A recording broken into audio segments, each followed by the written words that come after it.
Pagpapakulong sa Senado sa Special Envoy na kasamang naghatid kay dating Pangulong Rodrigo Duterte sa Netherlands, walang approval at due process ayon kay Senate President Cheese Escudero.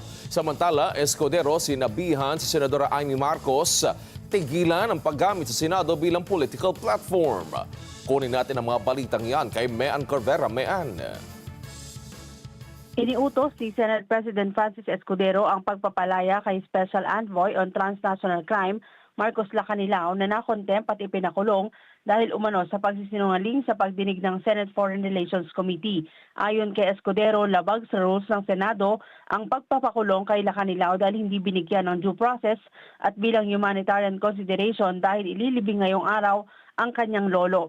Sabi ni Escudero, maglalabas siya ng show cause order para pagpaliwanagin si Lacanilao sa loob ng 5 araw bakit hindi siya dapat ma-contempt. Sa sagot ay babatay kung ikukulong sa Senado o hindi.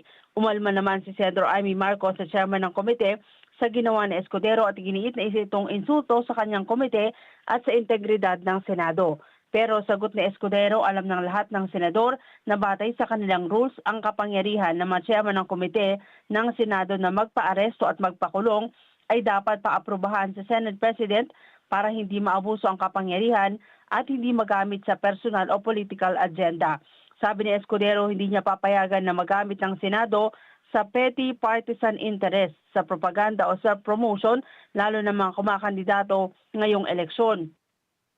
Apela ni Escudero kay Marcos, huwag gamitin ang Senado bilang platform sa kanyang personal na political objective, sa halip ay gamitin ang kanyang pangalan, titulo at impluwensya bilang tulay ng pagkakaisa at hindi pagkakawatak-watak. Babala niya mapanganib na hayaan ang isa mga senador na gamitin ang rules ng Senado para sa kanilang personal na pakinabang. Mean Corvera para sa Mata ng Agila, matatag, matapang, matapat.